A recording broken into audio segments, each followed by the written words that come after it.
11 څپرکی هورمهب پخوانی آشنا. له دې جشن وروسته د سوریې له سرحدونو خبر راغی چې خبري قبایلو بیا حمله کړې ده. د خبري قبیلو برید نوې خبره نه وه، ځکه دغو قبایلو به په هر پسرلي کې بریدونه کول، خو په دې کال جرأت ډیر شوی و او هر ځای ته چې رسېدل د مصر د پوځي چوڼیو عسکر یې وژل. دوی به په ځینو سیمو کې حتی ځایي مشران هم وژل او په یوه واړه ښار کې باچا او د ښار ټول اوسېدونکي ان ښځې او ماشومان وژل.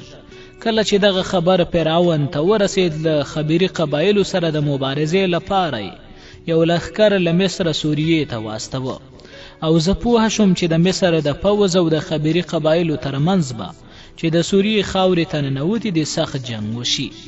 ما هیڅکله د جنگ میدان نه ولیدلی او د جنگ د ټپیانو له حالاته خبر نه وم. زه په دې نه پوهېدم چې ګرز، تور او نیزه په بدن کې څه ډول ټپ پیدا کوي. د جنگ په میدان کې د ټپیانو د حالات د مطالعې ضرورت اړیستلم چې دغه میدان وګورم، او له همدې امله مې له ازمیر څخه حرکت وکړ او د سویل پر لور ولاړم. د اورشلیم په نوم په یوه واړه ښار کې د مصر له پوځیانو سره یو ځای شوم چې د نیل له ساحله راغلي ول. دغه پوځ دومره قوي نه و لکه چې مشهور شوی و. دوی 1 درزن جنگي ګاډۍ او 2000 غشي ویشتونکي او نیزه لرونکي درلودل. کله چې زه هغه کمپ ته ننوتم ومې غوښتل چې قومندان وګورم. پوښتنه مې وکړه چې د پوځ قومندان څوک دی. ما غوښتل له هغه اجازه واخلم چې د جنگ په میدان کې طبابت او جراحي وکړم. دوی راته وویل چې د پوځ قومندان د هورمهب په نامه یو ښکلی ځوان دی. ما غوښتنه وکړه چې د هغه قومندانۍ او دفتر ته مې ورولي. کله چې مې هغه له لرې ولید نو متوجه شوم چې هغه راته آشنا دی، او کله چې رانږدې شو نو رایاد شو چې هورمهب څوک دی. دی هماغه ځوان و چې په کومه ورځ زه د مصر له ځوان ولیعهد سره د مصر بیدیا ته تللی وم. دی سهار وختي له خپل باز سره راښکاره شو او بیا د ولیعهد یعنې د مصر د نوي فرعون په چوپړ کې ودرېد. هورمهب زه وپېژندم او وی ویل، او سینوها، ته دلته څه کوې؟ په مصر کې ټول وایي چې ته مړ شوی او داسې اوازه خپره شوې ده چې د مور و پلار ښېرا چې تا یې قبر خرڅ کړی و نابود کړی. بیا یې زما د برخلیک پوښتنه وکړه. ما د هغه وخت له اړتیا سره سم د خپل برخلیک په هکله ورته توضیحات ورکړل او ومې ویل زه د نفر په نوم د یوې ښځې قرباني شوم. هورمهب وویل، زه هم له دې ښځې سره څملاستالی یم. هغې غوښتل زما شتمني هم ترلاسه کړي، خو ما ستا پوټه خپل کور او د مور و پلار قبر خرڅ نه کړل، بلکې په دې متروکې سره مې چې زما په لاس کې ده هغه سمه کړه. سینوها، زه باید درته ووایم چې ښځه تر هغه وخته د درناوي وړ وي چې په یوې تمسا بدله نه شي، او کله چې لکه یوه تمسا حریصه شوه بیا له هغې سره د یوه ټیټ مرۍ په شان چلن وشي. بیا ما د مصر او تبس د حالاتو په هکله پوښتنه وکړه او هورمهب وویل، نه پوهېږم چې د مصر ملت څه ګناه کړې چې خدایانو دغه فرعون د هغې و باچا کړی دی، ځکه چې دغه فرعون عقل نه لري او لیونی دی. د دغه فرعون خدای چې هغه ترې دنده او امر ترلاسه کوي د ده په شان لیونی دی، او داسې شیان وایي چې لیونو هم نه وي ویلي. په یاد به دې وي چې کله دغه فرعون باچا شو ټول هغه مریان یې خوشې کړل چې په قانونو کې کار کوه. او آیا اورېدلي او یا دې لیدلي چې د مریانو ازادي کومه بلا رامنځته کړه او څه ډول موږ د دې لپاره چې په تبس کې امنیت راولو مجبوره شو چې هغه یې ووژنو؟ ومې ویل، هو، کله چې مریان له قانونو راووتل زه هم په تبس کې وم، او ومې لیدل چې څه ډول یې د مړیو په ښار برید وکړ او ټول شیان یې لوټ کړل.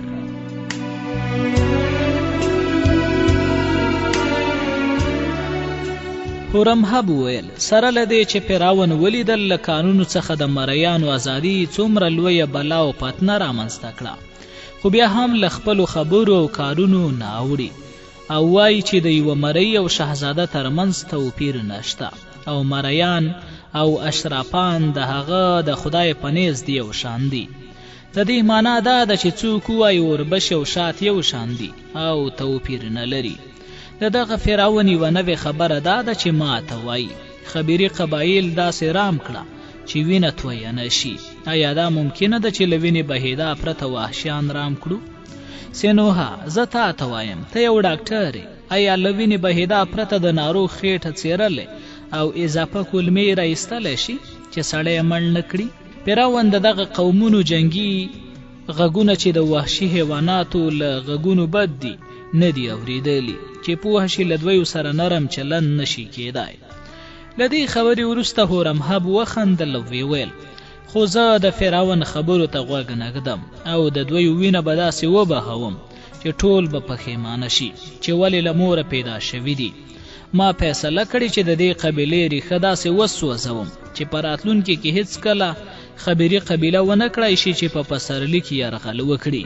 خو سینوها زه ستا د احسان پوروړی یم، ځکه چې زه هیڅکله هغه ورځ نه هیروم چې موږ له ولیعهد سره له بیدیا ستنېدو، نو هغې امید کړی و چې ما ووژني، خو تا په خپلو خبرو سره زما د وژنې مخه ونیوله. په دې ورځ تا په خپلې هوښیارۍ سره زما ژوند وژغوره. له همدې امله زه تا ته هرکلی وایم چې زما پوځ ته راغلی او ته کولی شي په جګړه کې راسره ګډون او د عسکرو علاج وکړې. ستا تنخوا به د فرعون له جبه درکړم. هر کله چې زه وزګار وم ته به له ما سره یو له ما سره به ډوډۍ خورې. بیا هورمهب د شرابو جام پر سر واړوه او زیاته یې کړه. کله چې تبس ته د خبیري قبیلو د حملې خبر ورسید او فرعون وغوښتل سوریې ته لښکرې واستوي، نو په تبس کې موجود یو قومندان او لښکر مشر چمتو نه شو چې د دې لښکر مشري پر غاړه واخلي.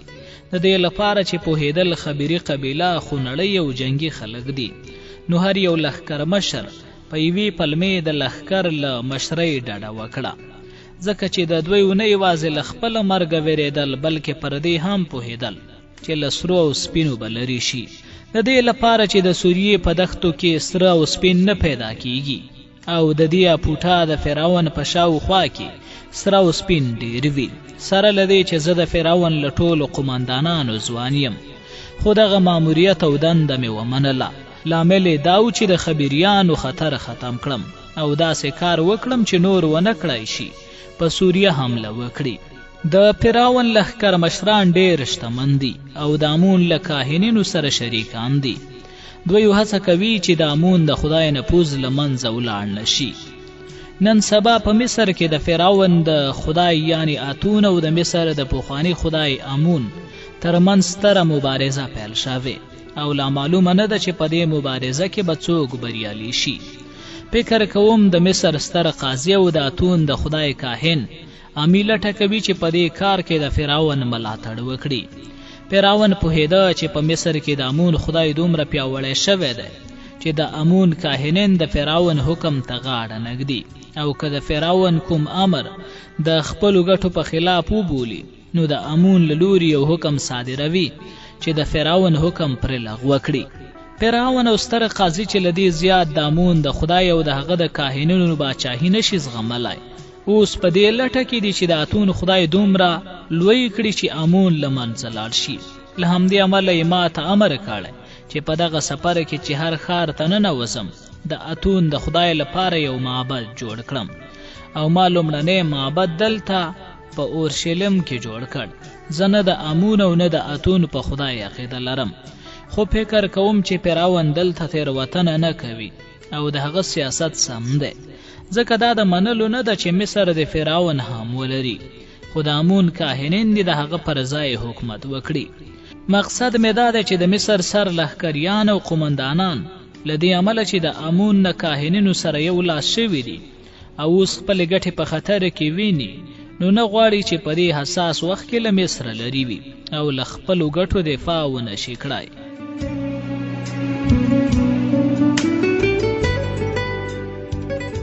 او که په مصر کې سیاسي بدلونونو څخه نه ډارېدلې، ښایي یوه پکې د دغه لښکر مشري کړی وی او له مصره به وتلی وی او سوریې ته به راغلی وی.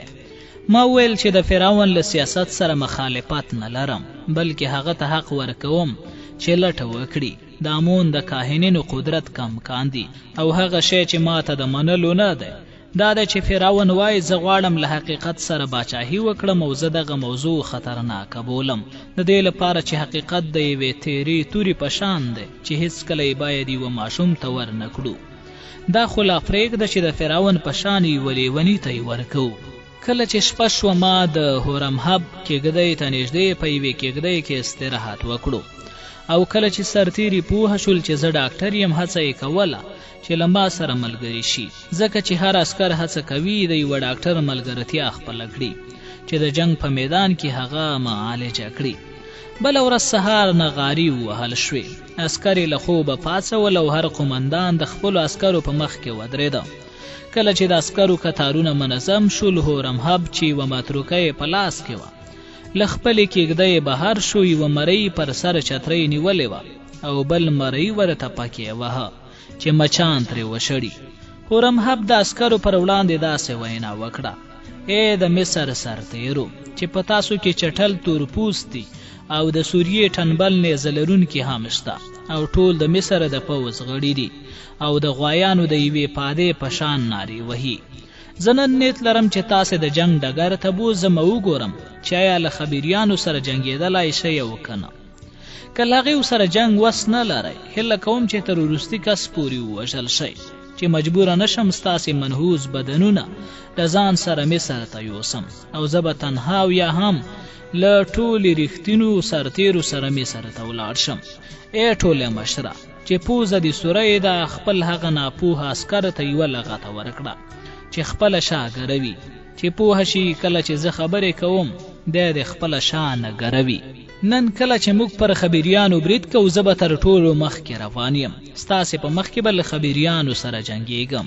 او زه به ستاسې هر یوه ته پام کوم چې وګورم کوم یو د جنگ له ډګره شاتګ کوي او یا سم نه جنګېږي تاسې ته ډاډ درکوم چې نن شپه به زما له دې متروکې وینه څاڅي دغه وینه به د هغه کسانو له بدنه وباسم چې د جنگ په ډګر کې ښه ونه جنګېږي او ښه پوهه شئ چې زما متروکه د خبریانو له نیزې خطرناکه ده ځکه چې د هغې نیزې مسي څوکې لري او څوکې ژر ماتېږي خبریان د دې غره تر شا دي چې تاسې ګورئ او بیګا زما د کشف مامورین تللي ول چې معلومه کړي د دویو شمېر څو دی خو ډارېدلي ول او تښتېدلي دي دوی بریالي نه شول چې د هغې شمېر معلوم کړي خبریان یوازې یو ویرونکی شی لري او هغه د دویو غږ دی خو که د هغې له غږه ویرېږئ نو په خپلو غوږونو کې د مټ خټه کېږدئ چې غږ یې وانورئ البته دغه خټه د دې سبب هم کیږي چې د خپلو قمندانانو غږ وانورئ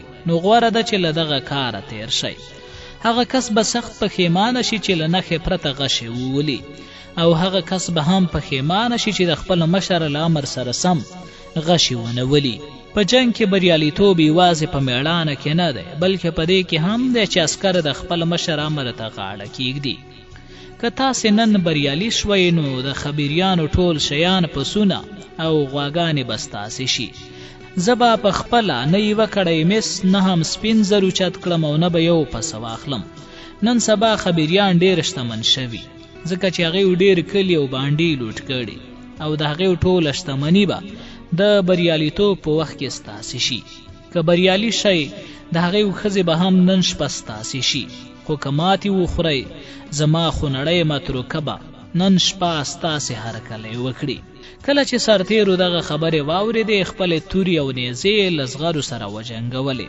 خپلې لیندۍ یې وښورولې او خپل هیجان یې نندارې ته وړاندې کړ هورمهب وویل داسې ښکاري چې تاسې غواړئ ډېر ژر له خبري قبیلو سره هورمهب وویل داسې ښکاري چې تاسې غواړئ ډېر ژر له خبري قبیلو سره وجنګېږئ خو له دې مخکې چې موږ د جنگ ډګر ته ولاړ شو باید په دې ځای کې د فرعون د خدای لپاره یو معبد جوړ کړو د اتون په نوم د فرعون خدای جنگي خدای نه دی او ستاسې په کار نه راځي ځکه خو له تاسې سره مرسته هم نشي کولای نو ضروري نه ده چې ټول د معبد د جوړولو لپاره دلته پاتې شئ یوازې د پوځ شاتني کسان کفایت کوي او پاتې همدا اوس روانېدای شئ تاسې باید نن مزل وکړئ چې خبري قبیلو ته ورسیږئ خو پوهه شئ چې کله هغې راورسېدل زه به تاسې ته د استراحت اجازه درنه کړم او کستړي هم یاست باید له هغې سره جنگ وکړئ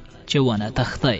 له هغې وروسته هورمهب خپله متروکه وښوروله، سرتیرو حرکت وکړ او د خپلو بیرغونو او نښو تر شا روان شول. د ځینو عسکرو د ټولیو نښه د زمري لکۍ و او ځینې ټولي د تمسا د سر په نښې پسې روان ول.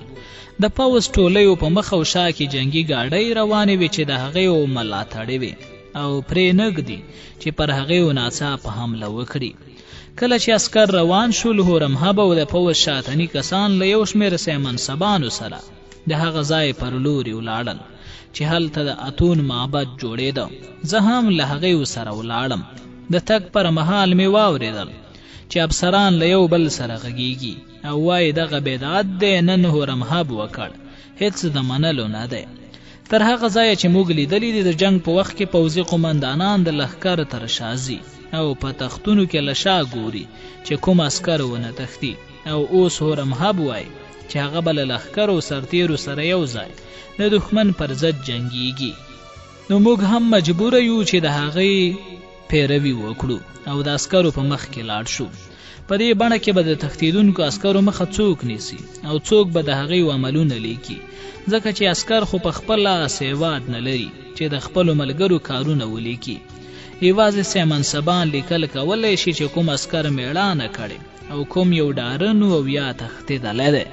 هورمهب چې مخکې و دغه خبرې اورېدلې او کله خو به یې خپله متروکه خوروله تر دې چې معبد ته ورسېدو.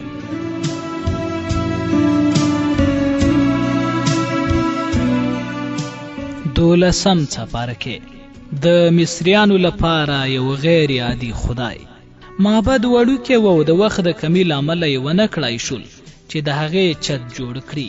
یوازې لږ لرګي او مټه خټه یې وکاروله او یوه ودانه یې جوړه کړه. کله چې موږ د معبد مخې ته ورسېدو، ومو لیدل چې په منځ کې د خدای مجسمه نشته. د پوځ شاتني سرتیري د خدای د نشتون له امله حیران شوي ول او یو بل ته یې ویل دا څه ډول معبد دی چې خدای نه لري. زه هم د سرتیرو په څیر حق پک پاتې وم، ځکه چې تر هغه وخته پورې مې له خدایه پرته معبد نه ولیدلی او هر ځل چې هر معبد ته ننوتم کتل مې چې د یوه خدای مجسمه هلته شته. هورمهب چې ولیدل ټول حیران شوي وو، نو ویې ویل هغه خدای چې زموږ پیراونه عبادت کوي یو عجیبه خدای دی چې زه هغه تاسې ته نشم معرفي کولی، ځکه په خپله هم نه پوهېږم چې دغه خدای څه ډول دی. دغه حیرانوونکی خدای نه سترګې لري، نه خوله او نه خېټه، لاس او پښې لري، خواړه نه خوري، شراب او د وربشو اوبه نه څښي او پیراون وایي چې د هغه خدای د انسان په شان نه دی او نه لیدل کیږي. خو که تاسې غواړئ هغه وپېژنئ، ممکنه ده لمر په شان یو ګرد شي د ځان سره مجسم کړئ. مقصد نالیدلی او واحد خدای دی او تاریخ د دې ښودنه کوي چې دغه فرعون د لومړي ځل لپاره د توحید پرستۍ تبلیغ کړی دی. ژباړن: سرتیري ستانه شول او لمر ته یې وکتل. د دوی رضایت نه و حاصل شوی او له ځانونو سره بنګېدل. زما پام و چې ویل یې فرعون لیونی شوی، ځکه تر هغې چې یو کس لیونی نه شي د هغه خدای عبادت نه کوي چې لاس پښې خېټه خوله او سترګې نه لري. هورمهب هم د خپلو سرتیرو په شان فکر کوه او فرعون یې لیونی باله. بیا یو ځوان کاهن چې د سر ویښتان یې نه و خریلی او د کتان کمیس یې اغوستی و، راغی په معبد کې یو ګړی شراب په یوه لوښي کې د زیتون تیل او یوه کوده په سرلني بوټي کې ښودل او بیا یوه سندره پیل کړه چې ویل یې. فرعون دغه سندره د خپل خدای لپاره ویلې ده. موږ د دې سندرې په هکله څه پوه شوي نه یو او سرتیري چې بې سواده و هغوی هم په څه نه دي پوه شوي. په دې سندره کې دا خبره کېدله چې اتون داسې خدای دی چې نه لیدل کیږي، خو په هر ځای کې دی. په خپلې رڼا او تودوخې سره ځمکه روښانه کوي، هغې ته تودوخه ورکوي او ټولې ځمکې د نیل سیند ټول نعمتونه او خوښۍ د هغې له امله دي. دغه راز یې وویل که اتون نه وي زمری د شپې مهال ښکار نشي کولی، مار له خپلې سوړې او دغه راز چرګوړی له هغې نشي راوتلی. هغه زیاته کړه که اتون نه وی مینه نه رامنځته کیږي. هیڅ یو نارینه نشي کولی کومه ښځه خپله خور کړي او هیڅ یو ماشوم به د مور له نسه پر ځمکې پښه کېنږدي. ځوان کاهن له دغه خبرو وروسته ویل د مصر باچا د خدای سوی دی او د خپل پلار په شان په مصر او پر هغو هیوادونو پاچاهي کوي چې د مصر تر واکمنۍ لاندې دي. کله چې سرتیرو دغه خبرې واورېدې خپلې تورې او نیزې په خپلو زغرو وهلې او په دې ډول یې خپله خوښي وښودله، ځکه هغوی یوازې په دې برخې ښه پوه شوي ول. دوی پوهېدل په دې کې شک نشته چې فرعون د خدای زوی دی، چې تل همداسې ول او په راتلونکي کې به تل د مصر فرعون د خدای زوی وي. په دې ډول د اتون د معبد د پرانستلو کار پای ته ورسید او بیا موږ روان شو. له موږ څخه زما مقصد د پوځ شاتني سرتیري او د هورمهب په مشرۍ سیمن سبان دي. هورمهب په خپل جنگي ګاډۍ کې ناست او تر پوځ مخکې روانو او له هغې وروسته یو شمېر افسران روان ول. ورپسې سرتیري او تر شا یو شمېر نور افسران روان ول. ځینې افسران په جنگي ګاډیو، ځینو پر روانو تختونو سپارول. خو زه پر یوه خره سپور شوم او د جراحۍ د وسایلو او درملو صندوق هم راسره و. موږ تر هغه وخت روانو چې سیوری لوړ شو او یوازې د ورځې په نیمایي کې د ډوډۍ لپاره ودرېدو.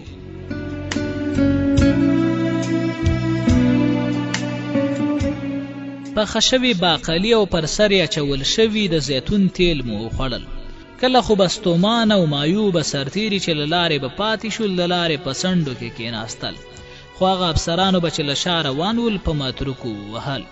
یو ځل مې ولیدل چې د یوه افسر جنګي ګاډی د یوه سرتیري په مخ کې چې له ستومانۍ د لارې په څنډه کې ناست و ودرېده. دغه افسر له خپلې ګاډۍ ور ټوپ کړ او په دواړو پښو د سرتیري په خېټه ودرېد. دغه سرتیري د افسر د دغه ګزار له امله ځای پر ځای مړ شو، خو هیڅ چا یې اعتراض ونه کړ، د دې لپاره چې د جنګ ډګر ته د تللو لپاره اجیر شوي سرتیري ټنبلي ونه کړي. کله چې سیوری لوړ شو موږ هغه غونډیو ته ورسېدو چې د یوې غرنۍ سیمې پیل ګڼل کېده. ناڅاپه په سرتیرو د غشو باران جوړ شو او معلومه شوه چې یو شمېر خبریانو په دغه غونډیو کې زموږ په سرتیرو غلچکي برید کړی.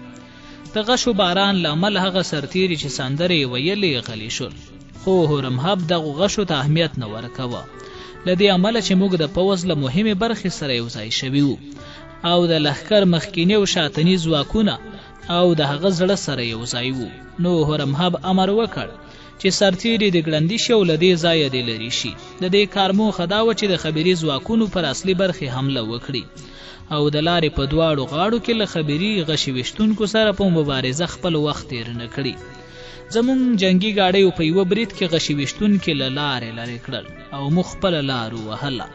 زما په څنګ کې یو افسر چې د پوځ د خوړو او حیواناتو د وښو مسؤل پر یوه خره سپور له دې امله چې له سهاره تر بېګا له یو بل سره و نو له ما سره ملګری شو.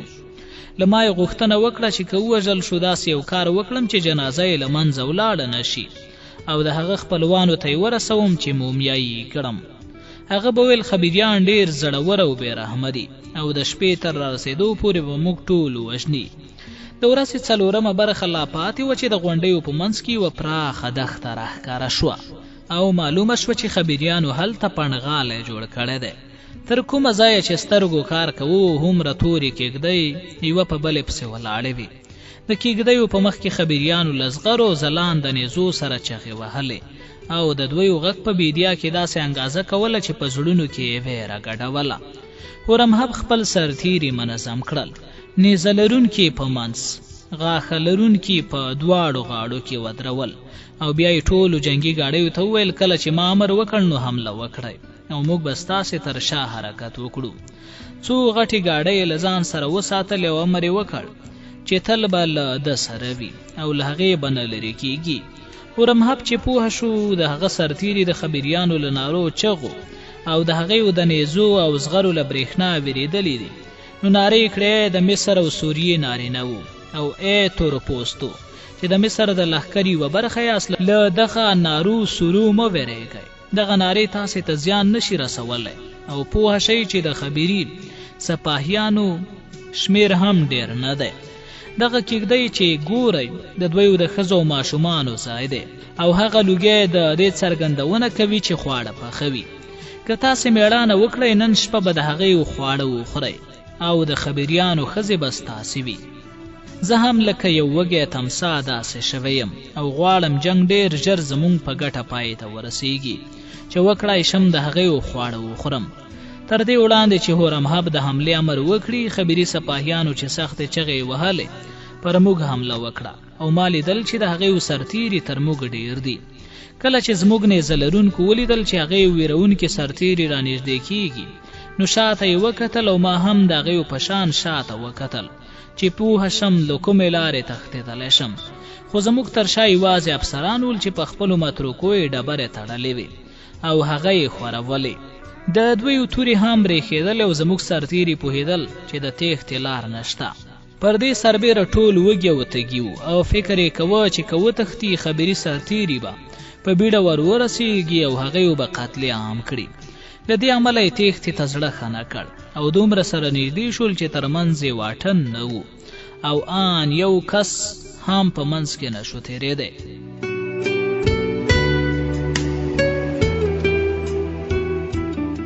کله چې موږ ته نږدې شول، خبري غشي ویشتونکو خپل غشي وویشتل. له دې امله چې د غشو اوازونه ډېر ویرونکي ول او مرګ هره شیبه انسان ګواښي.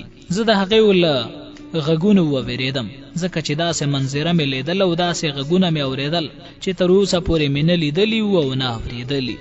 په دې وخت کې هورمهب خپله متروکه ویستله او ویې خوروله. نغاري ووهل شوې. شیبه وروسته ګړندۍ ګاډۍ وخوځېدې او د هغې تر شا زموږ ټول سرتیرو حرکت وکړ. داسې نارې یې وهلې چې ما کتل د دویو غږ د خبري سرتیرو تر غږونو اوچت و. زه پوهېدم چې زموږ سرتیرو د دې لپاره چې ویره له ځانه لرې کړي نارې وهلې او ما هم د هغې په شان چغې وهلې او د نارو په وخت کې مې احساس وکړ چې نه ویرېږم. سره له دې چې خبري سرتیري زړور ول خو جنګي ګاډۍ نه درلودې او زموږ ګاډیو د هغې تر منځ یې ولیکه او درز جوړ کړ چې د نیزه لرونکو لپاره یې لار خلاصه کړه. کله چې زموږ نیزه لرونکي دغه درز ته ننوتل، د هورمهب د امر له مخې زموږ غشي ویشتونکو د دښمن لښکر په غشو وویشت. له دې وروسته د دواړو لورو سرتیري سره یو ځای شول، خو له لرې د شوتره مرغه له لوړې بڼکې سره د هورمهب اوسپنیزه خولۍ ښکارېده او هماغه راز ټولو سرتیرو په مخ کې جنګېده. زما خره د جنګ د ډګر له شور ماشوره ویرېدلی و او ځان یې د جنګ د ډګر منځ ته واچوه. ما هڅه وکړه چې مخه یې ونیسم خو بریالی نه شوم. ومې لیدل چې خبري سرتیري په زړورتیا سره جنګېدل او چې پر ځمکه به ولوېدل، هڅه به یې کوله چې په تورې یا نیزې سره زموږ سرتیري او آسونه له منځه یوسي. هر لور ته مې چې کتل وینې مې تر سترګو کېدلې او پر ځمکه دومره مړي او ټپیان پراته ول چې شمېرلی مې نه شول. ناببره خبري سرتیرو چغې ووهلې او شاتګ یې وکړ. علت یې دا و چې زموږ جنګي ګاډیو د هغې ولیکې ماتې کړې وې. ځانونه یې د هغې خیمو ته رسولي ول او هغې ته یې اور ورته کړی و. کله چې خبریانو کتل چې ښځې، ماشومان، پسونه او غواګانې په خطر کې دي، نو د هغې د ژغورنې لپاره د کېږدیو پر لور ولاړل او همدا موضوع د هغې د تباهۍ سبب شوه ځکه چې زموږ ګاډۍ د هغې لور ته ستنې شوې. زموږ سرتیري هم له شا راورسېدل او خبریان د دوو حمله کوونکو ډلو له لورې قتل عام شول. وروسته له ټول شجاعت سره ژوندي پاتې کسان وتښتېدل چې روغ ووځي. هر خبري سرتیری به چې ووژل شو پلټل کېده او زموږ سرتیرو به هر هغه شی ترې اخیست چې د استفادې وړ به و. دوی به د مړیو یو لاس هم ترې غوڅوه چې له جنګ وروسته یې د مصریانو په کم کې د لښکر د مشر د مقام پر وړاندې یو پر بل واچوي. له دې وروسته چې پوهه شول خبریانو ماتې خوړلې ده او نور مقاومت نشي کولی، نو زموږ په سرتیرو د سړي وژنې غوسه برلاسې شوه او هر ژوی به یې واژه. آن د کوچنیو ماغزه یې په ګورز باد کړل. زموږ له سرتیرو څخه آن غواګانې، اسونه او پسونه هم خوندي نه ول، تر دې پورې چې هورمهب د جګړې د بندولو امر وکړ او وی ویل هغه کسان د نور نه وژل کېږي چې له جګړې څخه ژوندي پاتې دي. نوموړي ویل ژوندي پاتې کسان د اسیران او خرڅ کړای شي. زما خره د جنگ تر پایه پورې اخوا دېخوا منډې وهلې او ترپېده. ما په ډېرې سختۍ سره ځان پرې ټینګ کړی و چې پر ځمکه ونه لوېږم. بالاخره زموږ یو سرتیري د خپلې نیزې په لاس د خره وربوس ته ګزار ورکړ. هغه یې کرار کړ او زه ترې کوز شوم. سرتیرو چې پر دغې ورځ ولیدم چې خره زه کړولی یم، نو له هغې وروسته یې پر ما ابن الحمار نوم کېښود. په داسې حال کې چې زموږ سرتیرو د پسونو اسانو غواګانو د ټولولو او خبري قبایلو د شیانو د لټولو او د هغیو د ښځو د ضبطولو په حال کې ول.